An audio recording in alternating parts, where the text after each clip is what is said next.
Écoute bien. Si tu es tombé sur cette vidéo, ce n'est pas un hasard. Il y a un appel sur ta vie. Une lumière que tu portes et que l'ennemi a déjà repérée. Tu le sais, tu le ressens. Quelque chose veille dans l'ombre, quelque chose qui veut t'étouffer. Mais il y a aussi une vérité. Dieu t'a marqué, et cette marque est une menace pour les ténèbres. Si tu sens que ce message résonne en toi, alors reste avec moi jusqu'au bout, parce qu'ici, nous ne parlons pas de hasard, mais de destinée. Tu n'écoutes pas ces mots par curiosité. Tu es ici parce que le ciel veut t'équiper, t'ouvrir les yeux, te rappeler qui tu es vraiment. Avant d'aller plus loin, je t'invite à poser un acte simple mais puissant. Abonne-toi à cette chaîne et écris en commentaire le mot « victoire ». Ce mot est une déclaration spirituelle. Chaque fois que tu l'écris, tu plantes un étendard dans l'invisible et tu rejoins une armée de croyants qui refusent de s'incliner devant l'ombre. Alors écris-le, proclame-le et laisse ta voix rejoindre ce cri. 1. L'appel et la menace invisible. Il y a des nuits où le silence devient lourd, presque inquiétant, comme si le monde retenait son souffle. Les rues semblent figées, les horloges ralentissent, et même le vent paraît hésiter avant de frôler les murs.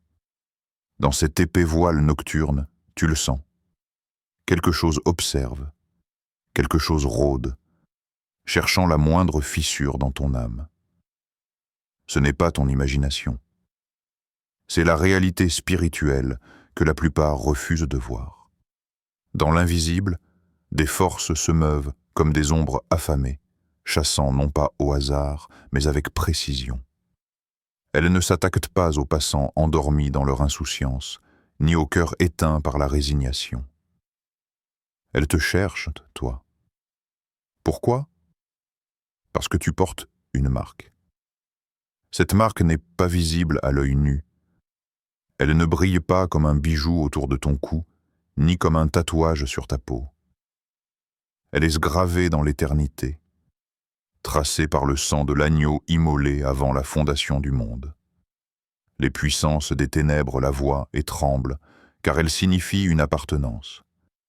Elle signifie que tu n'es plus de ce monde, mais que tu as été arraché des griffes de la nuit pour marcher dans la lumière. C'est pour cela que l'air s'épaissit autour de toi quand tu pries.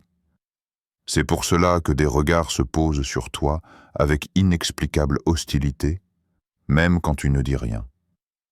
Ton existence elle-même devient un témoignage, une révolte contre l'empire de l'ombre. Les forces du néant savent que tu portes en toi une semence divine, une lumière qui peut dévoiler leurs cachettes les plus profondes. Alors elles approchent, en silence, comme un chasseur qui ne veut pas effrayer sa proie. Elles attendent que tu sois fatigué, que tes pensées s'égarent, que ton cœur s'alourdisse. Elles guettent la faille, cherchant à glisser le doute, à faire naître la peur, mais elles ignorent une chose. Cette marque que tu portes est plus qu'un signe d'identité. C'est une arme. Chaque battement de ton cœur scelle ton alliance avec celui qui a vaincu la mort. Chaque souffle que tu prends rappelle à l'ennemi que le Créateur lui-même vit en toi. Ce n'est pas toi qu'ils craignent, mais celui dont le nom brûle comme un feu éternel sur ton front spirituel. Et c'est là que tout commence. Le combat invisible ne s'ouvre pas avec le bruit d'épées croisées, mais avec un souffle, une atmosphère, un frisson dans la nuit. Tu es marqué, tu es repéré. Et c'est dans cette tension que tu découvres ton véritable appel. 2. Les signes dans le quotidien. Ne cherche pas toujours des cornes ou des flammes, ni des manifestations spectaculaires qui viendraient t'avertir d'un danger. Le véritable combat se cache souvent dans la subtilité des instants ordinaires. L'ennemi ne frappe pas seulement avec violence, il s'insinue comme une brume discrète, invisible aux yeux pressés, mais lourde pour ceux qui savent écouter. Cela commence parfois par une simple pensée, aussi fine qu'une flèche silencieuse. Tu marches, tu travailles, et soudain, une voix froide murmure « Tu n'es pas assez ». Elle traverse ton esprit comme une ombre passagère, mais laisse une trace, une lourdeur que tu n'arrives pas à expliquer. Ce n'est pas une pensée innocente. C'est une graine semée dans le secret, destinée à germer en découragement si tu ne la reconnais pas. Puis, il y a ces visages. Certaines personnes semblent absorber ton énergie sans dire un mot. Leur simple présence t'épuise, comme si une force invisible aspirait ton souffle. Tu en ressors vidé, sans comprendre pourquoi. Ce ne sont pas toujours des ennemis conscients, mais parfois des instruments inconscients, utilisés pour te détourner de ton axe. Et que dire de ces situations qui reviennent, toujours les mêmes, comme un cercle fermé?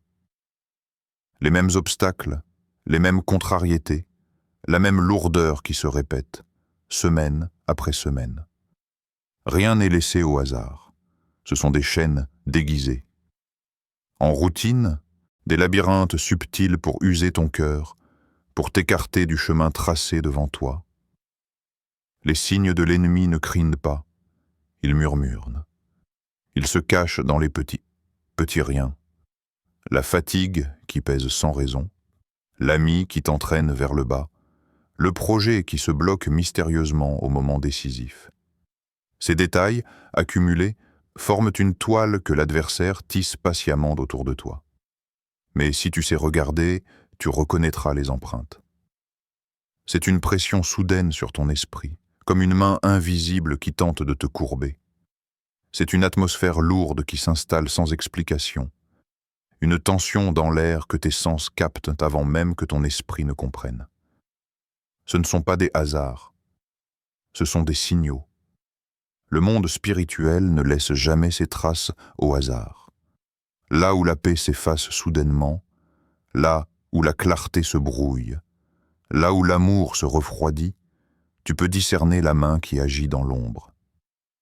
Les ténèbres avancent masquées, mais elles laissent toujours un parfum amer derrière elles, une empreinte discrète qui trahit leur passage. Apprends à lire ces signes comme on lit le ciel avant l'orage. Les nuages semblent lents, presque inoffensifs, mais l'œil attentif, c'est qu'une tempête approche. Ainsi en est-il de ton quotidien, ce qui paraît insignifiant est parfois l'écho d'une bataille qui gronde dans l'invisible. 3. L'armure invisible. Lorsque la tempête se lève et que les vents se déchaînent, n'essaie pas de tenir debout par tes propres forces. Ton corps se fatigue, ta raison chancelle, mais ce combat n'a jamais été charnel. Il est spirituel, et pour l'affronter, tu as reçu des armes qui ne s'achètent pas, qui ne se forgent pas dans ce monde, mais qui descendent du ciel lui-même. Écoute bien, tu n'es pas nu face à la tourmente. Le ciel t'a revêtu d'une armure que les yeux humains ne voient pas, mais que les puissances des ténèbres reconnaissent et craignent. La foi est ton bouclier. Quand les flèches enflammées du doute, de la peur et de l'accusation viennent se planter dans ton esprit, c'est lui qui les arrête, les éteint, les réduit en cendres. Tiens-le haut sans trembler, car il est forgé non dans ton mérite, mais dans la promesse de Dieu qui ne ment pas. La parole est ton épée. Pas une arme décorative, mais une lame vive, acérée, qui tranche les mensonges, qui sépare la vérité de l'illusion. Quand l'ennemi murmure « Tu es abandonné », tu réponds « Je ne te délaisserai point, je ne t'abandonnerai point ». Quand il gronde « Tu es faible », tu proclames « Quand je suis faible, c'est alors que je suis fort ». Chaque verset, chaque déclaration est un coup porté dans les ténèbres, une déchirure dans les filets du piège.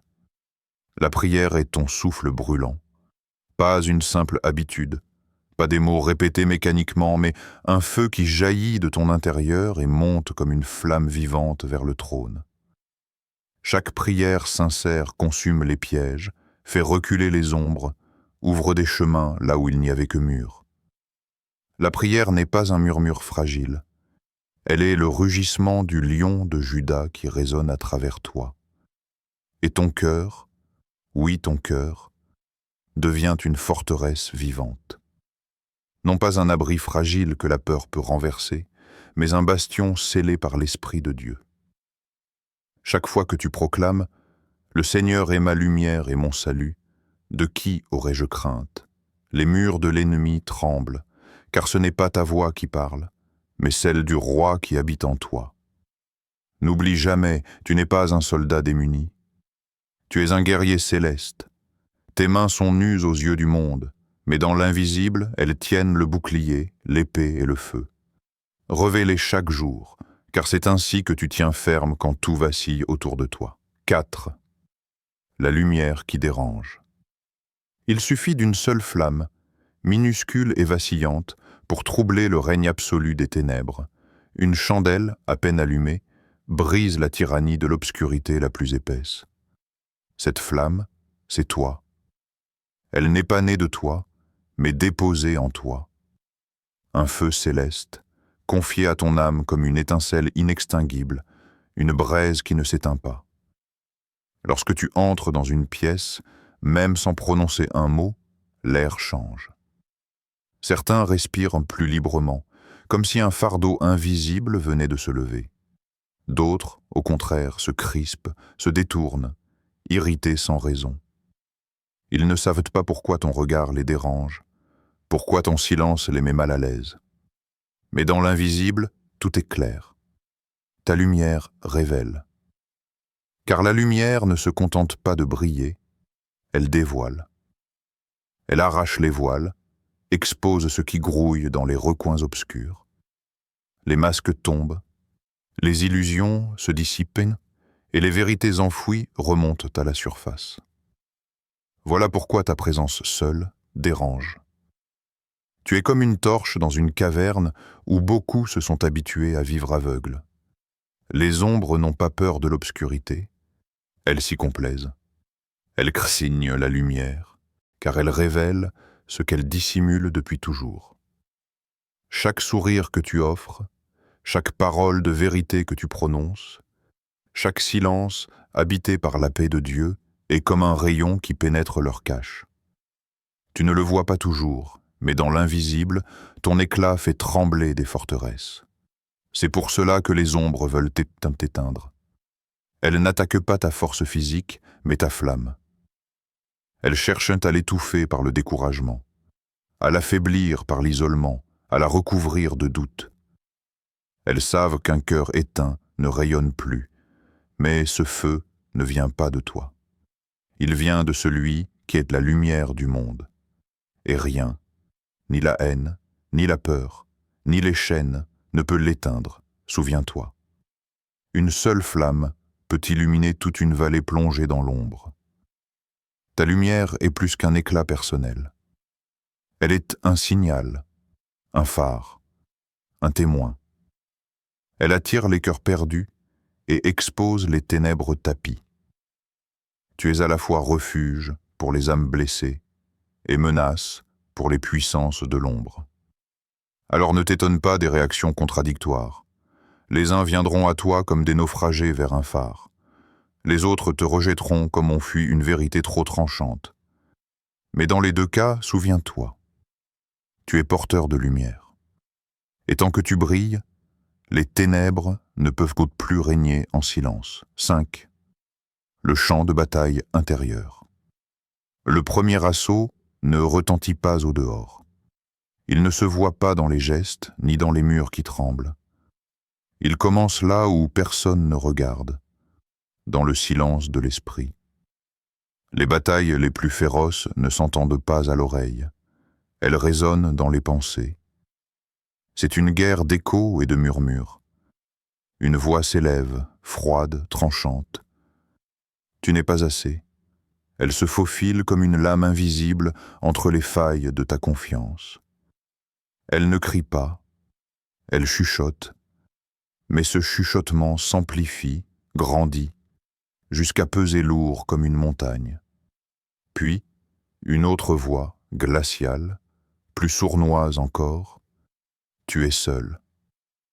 Elle tente d'installer le doute comme une racine qui serpente dans le sol, s'enfonçant profondément, cherchant à étouffer tout germe d'espérance.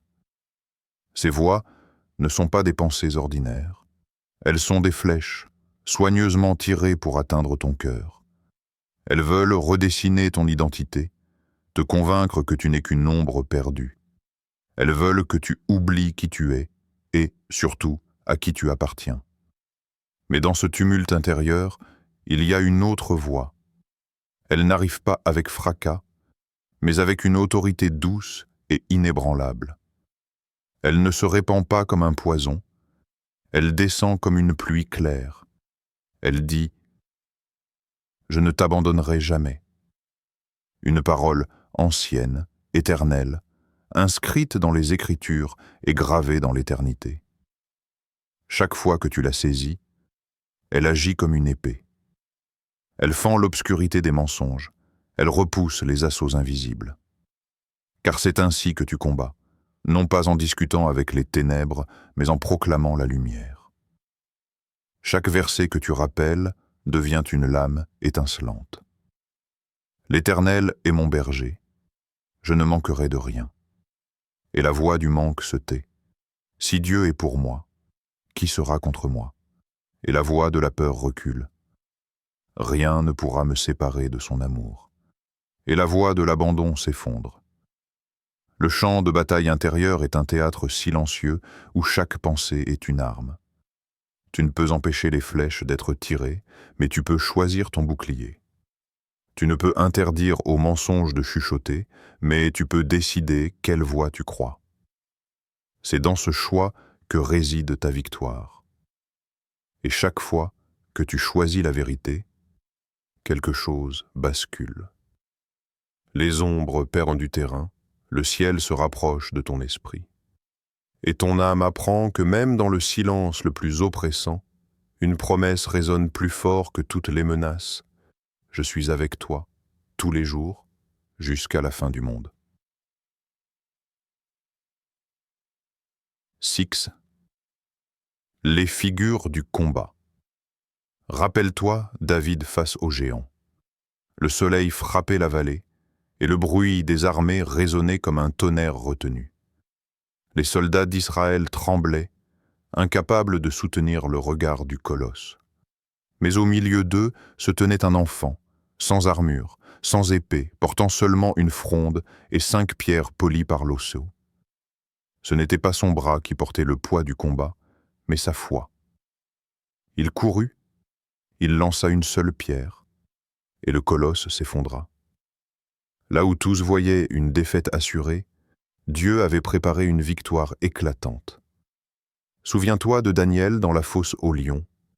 La nuit était épaisse, la fosse profonde, et les fauves tournaient autour de lui avec des yeux affamés. Leurs crocs brillaient dans l'obscurité, et le rugissement faisait vibrer les murs de pierre.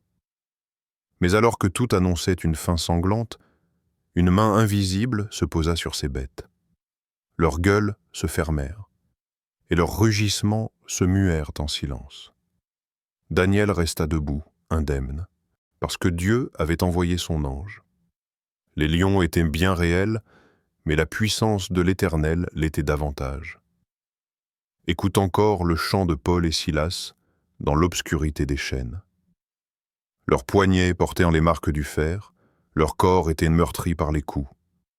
La prison résonnait de gémissements et de pas lourds, mais à minuit, au lieu de soupirs, on entendit une mélodie.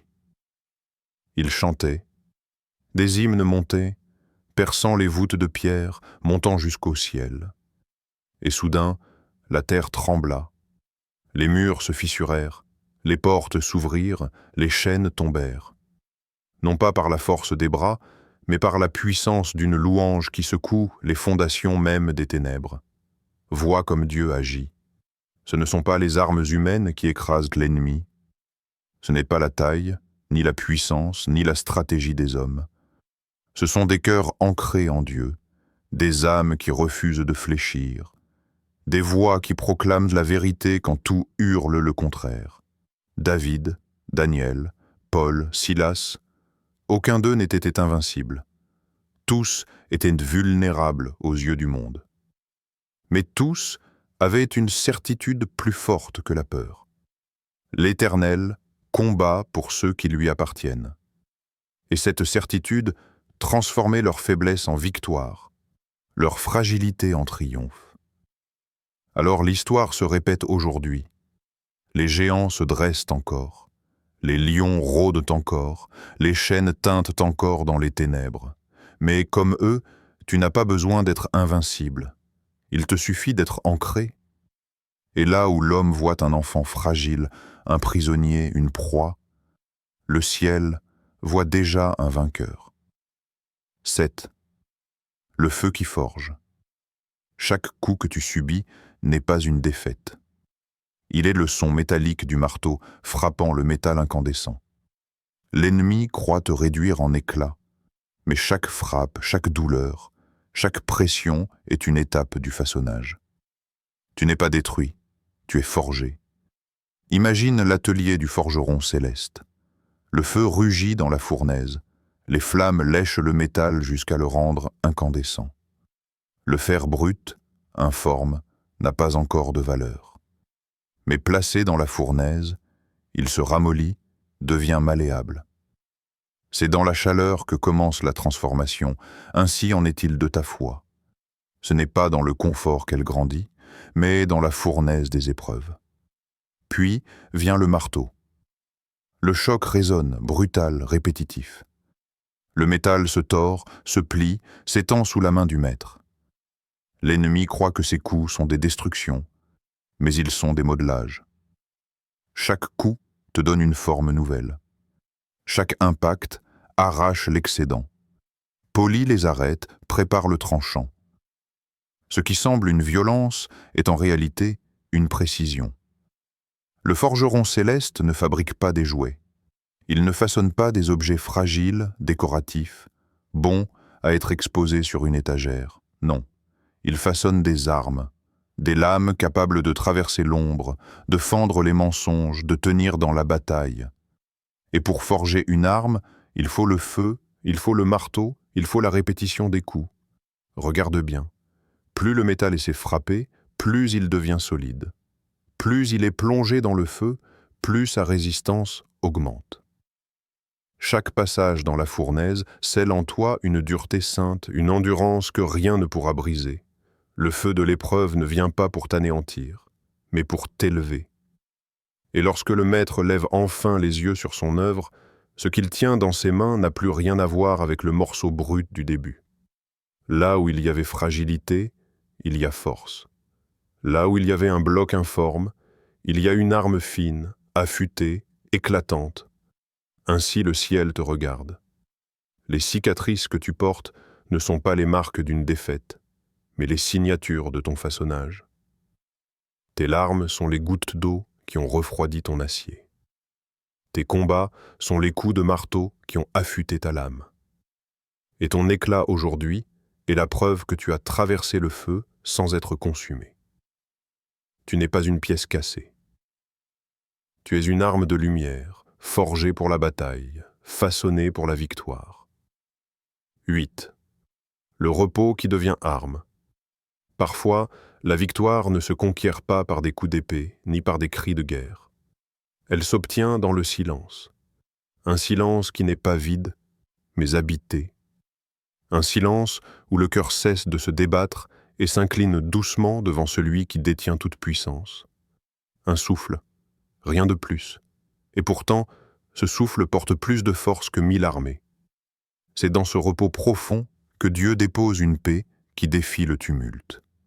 Une paix qui ne dépend pas des circonstances, mais qui vient d'un autre royaume. Les tempêtes continuent de gronder, les vagues se brisent contre les parois, mais au-dedans, une clarté demeure. Tu respires, et chaque respiration devient une prière muette qui dit « Je ne lutte pas seul ». Un soldat fatigué tombe avant même que la bataille ne s'achève.